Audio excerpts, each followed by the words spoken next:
ایک روز آقا گلی میں جا رہے ہیں کندھوں پر بٹھا کر. حضرت ابو ہریرہ روایت کرتے ہیں کہ جب سواری کندھوں پر جا رہی تو کہتے دنیا نے دیکھا کہ حسن اور حسین کو دائیں اور بائیں کندھے پر بٹھا کر شہر مدینہ کی گلی میں چل رہے ہیں. اور حضرت عمر فاروق روایت کرتے ہیں، حدیث بزار نے مسند میں روایت کی اور مجمع الزوائد میں، سیدنا عمر فاروق روایت کرتے ہیں کہ گلیوں میں ہم نے دیکھا آقا نے حسن اور حسین کو کندھوں پہ بٹھا رکھا تھا، اور دیکھ کے میں نے عرض کیا شہزادوں کو مبارک، تمہاری سواری کتنی اچھی ہے. حضور نے جواب دیا عمر سواری کو دیکھ رہا ہے، مجھے مبارک دو سوار کتنے اچھے ہیں. مصطفیٰ کو اپنے سواروں پر فخر ہے، اپنے سواروں پر فخر ہے. بیٹھے تو سینے پر لٹا لیں، چلیں تو کندھوں پر بٹھا لیں، پیاس ہو تو زبان منہ میں ڈال دیں، نماز پڑھیں تو اٹھا لیں، سجدہ کریں تو پشت پہ بٹھا لیں. اور ایک صحابی کہتے ہیں رات کا وقت تھا، ہمیں کوئی کام تھا، ہم آقا سے ملنے آئے، ترمذی شریف سے آستہ میں حدیثیں، ملنے آئے، آقا کی خدمت میں آ کے بیٹھ گئے. آپ نے ایک بڑی سی چادر اپنے اوپر اوڑھ رکھی تھی، ایک کملی اوڑھ رکھی تھی، اس کو کھولا نہیں، ایسے لگتا تھا اس کے اندر کچھ ہے. حضور سے کچھ بات پوچھی، حاجت پوچھی، جواب لے لیا. جب ہم رخصت ہونے لگے اجازت چاہنے سے پہلے پوچھا آقا آج چادر کے اندر کچھ لگتا ہے، خلاف معمول کچھ ہے، اوپر چادر ہے، حضور چادر کے اندر کیا ہے؟ تو حضور نے جب بات سنی تو آپ مسکرا پڑے، آپ مسکرا پڑے، اور مسکرا کے آپ نے فرمایا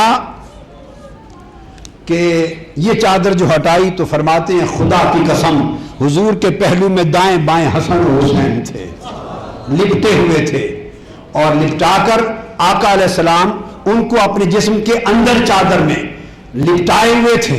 ہم نے پوچھا یا رسول اللہ فکشفہ فاذا حسن و حسین علی رکبیہ فقال ھذان ابنایا، چادر جو ہٹائی تو حسن و حسین اندر تھے، اور فرمایا یہ میرے حسن اور حسین ہیں. یہ کہہ کر فرمانے لگے سنو میں ان سے بہت محبت کرتا ہوں، اور ہاتھ اٹھا لیے کہ اللہم انی احبہما فاحبہما واحب من احبہما. اے اللہ میں حسن و حسین سے بڑی محبت کرتا ہوں، تو بھی ان سے محبت کر، اور جو ان سے محبت کرے تو ان سے بھی محبت کر. محبان حسین کو مبارک ہو کہ جو حسین سے محبت کرتے ہیں انہیں اللہ کی محبت بھی نصیب ہوتی. محبت کا یہ مقام ہے. اور پھر انتہا ہو گئی. خطیب بغدادی روایت کرتے ہیں،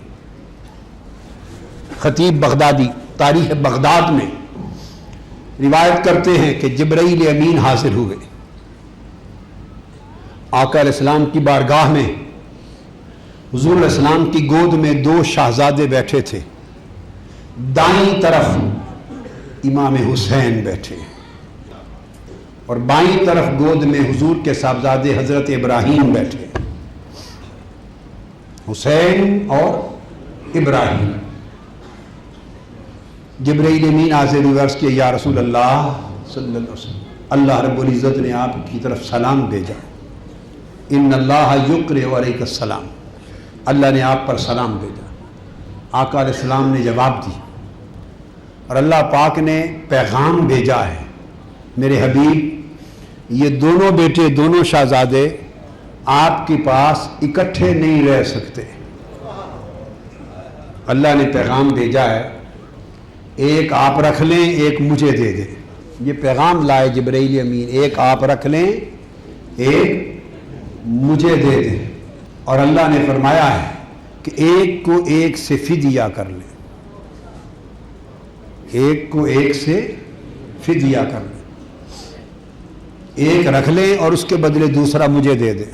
آقا علیہ السلام نے یہ بات سن کر ادھر دیکھا، حضرت ابراہیم کو دیکھا، سیدنا ابراہیم کو چشمان مقدس سے آنسو آ گئے، آنسو ٹپک پڑے. پھر سیدنا حسین کو دیکھا، چشمان مقدس سے آنسو ٹپک پڑے. اس کے بعد ٹھنڈی آہ بھر کے فرمانے لگے جبرائیل اگر تمہیں ابراہیم دیتا ہوں ایک کو رکھ لوں اور ایک کو دے دوں، اور اگر ابراہیم اپنا بیٹا تمہیں دیتا ہوں تو تنہا اس کی ماں تو ہے مگر میں روؤں گا، اگر ابراہیم دیتا ہوں تو صرف میں روؤں گا، اور اگر حسین دیتا ہوں تو میں تو روؤں گا ہی مگر میری فاطمہ بھی روئے گی۔ جبرائیل مجھے اپنا رونا تو گوارا ہے مگر فاطمہ کا رونا دیکھا نہیں جا سکتا، سو میں حسین کو رکھتا ہوں اور حسین کے بدلے ابراہیم مولا کے سپرد کرتا ہوں۔ حضرت ابراہیم اس گفتگو اور واقعہ کے 3 دن بعد وصال فرما گئے۔ سب سے پہلے نئی ویڈیوز کو حاصل کرنے کے لیے شیخ الاسلام ڈاکٹر محمد طاہر القادری کے آفیشیل یوٹیوب چینل کو سبسکرائب کریں اور بیل آئیکن کلک کریں۔